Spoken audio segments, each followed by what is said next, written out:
My name is Kasper, and this Saturday, the 20th of September, I'll be offering a Kundalini yoga class on the Kundalini Yoga Summit.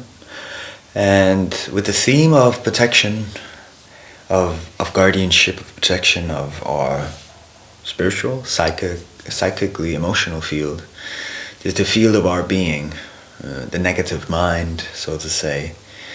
A mind that is being challenged a lot in this day and age, the age of the Aquarian age, the age of information, the overload of information, the naked boardwalk down the street of social media where everybody can throw whatever at us which they find suitable. People getting paid a lot of money to offer us something, to create an image to create a reaction. People are getting paid a lot of money to create a reaction inside of us, and maybe we've consented to it, maybe not. And this is what this class will be about, is to learn to create boundaries. Because for us to truly be able to open up, for us to truly walk the path, we must know exactly where we are in alignment to whatever is. Because there is this beautiful thought that all is one, and that is probably true. But whenever we're working with prana shakti, whenever we're working with energy, a lot of energy, there's a lot of things that want to latch on and bite onto that energy. Whenever we're bidding for power, we're bidding against something, and that something and other beings also wants to latch onto that power. And I'm especially speaking about this topic. I've been wanting to write about this for a while and speak about it for a while. And this week, in the lunchroom, I was sitting in the lunchroom eating my leverpostejsmad, and all of a sudden the talk came to this guy who was killed this week. Charlie proved me wrong. And quickly the video was found. And did you see the video? And everybody starts to watch the video. And I was not the first one to watch the video, and I quickly caught myself in this question. Am I going to see this video? I know that if I watch this video, I will never not see this image in my head. I know that because I haven't seen that many people killed. And so it leaves an impression, and I take that impression with me for the rest of my life. Is that something I want to do? Obviously, the answer was no for that. But then a second thought came. How am I gonna stand in this room and say, no, I don't want to watch this video? And this whole complication about how I would have to explain myself, that came in. 10 seconds is a long time. This is all happening as that first sequence of video came. And then the final thought was, maybe this will touch me in a good way. You know, maybe this horror, maybe this feeling will touch part of my compassion for where we are as human race.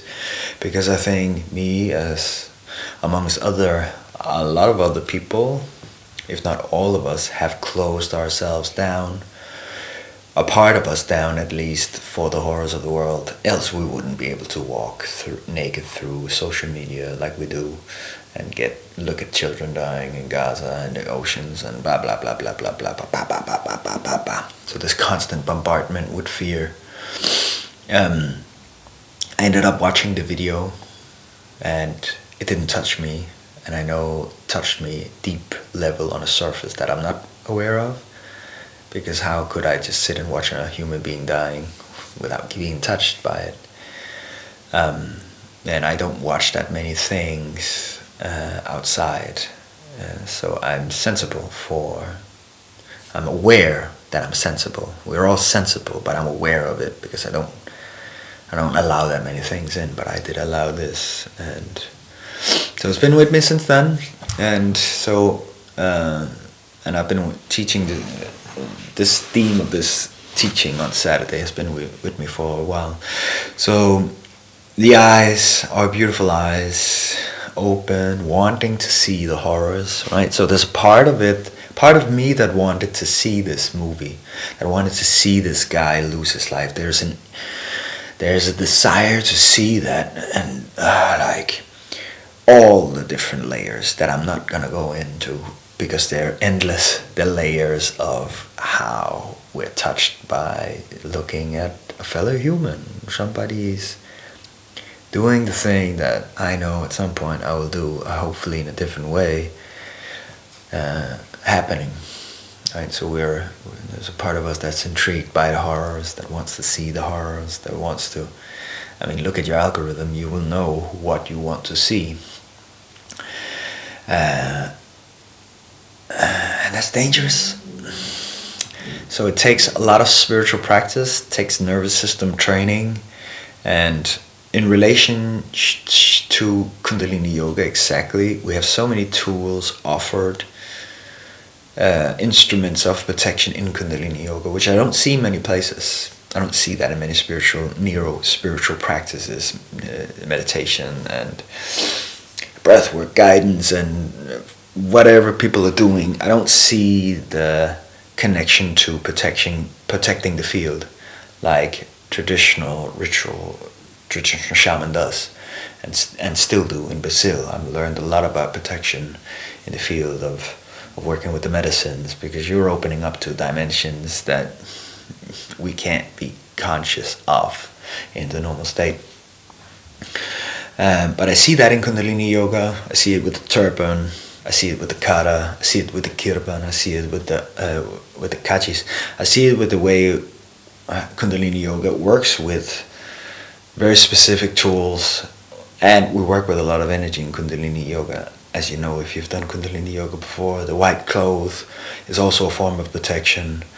The mudras with the eyes is a form of protection. The cold shower in the morning is a form of protection. There are a lot of tools in Kundalini Yoga, and I want to put an emphasis on that in this class. Working with the arc line, the halo, the auric field. So I'm a 7, so I have worked a lot, and I need to work a lot with my auric field and my protective, because I am very sensitive of who I let into my field. And so this is the emphasis on Saturday, and I'm super excited for this class. I will be teaching it very much Kaspaveda style, so my own practice, which I realized yesterday has such a different flavor when I'm practicing in the night compared to when I'm practicing in the morning. It's there's a lot more mysticism when I'm practicing when the sun is about to go down, compared to when I practice in the morning, where I'm preparing my body for the day, I'm preparing my nervous system for the day. And when we're doing these evening experiences, the more mystical experiences, which happening where the shadows gets longer, right? We go into a little more darker of the field. The essence of the practice really comes out, I feel. The essence of the mystical, the essence of her, the big Shakti is really coming through in the evening. It's something I was reflecting on yesterday. And so this Saturday, the 20th of September, super excited about teaching amongst a lot of other great teachers, amongst them Guru Ganesha, he was playing at the first Kundalini event I was participating at in Mexico, and he was actually playing a song which had reference to my first yoga teacher, Satyananda, which is, I think it was Hariom. Hariom, which is from the Sanskrit, of course. Okay, so see you Saturday, 20th. You can sign up. It's €1 for the whole day, and then you'll have 1 day access. And then if you want to continue, there's different plans and options for this. But Saturday, 20th, online with yours truly. Look forward to seeing you. Satnam, have a beautiful weekend.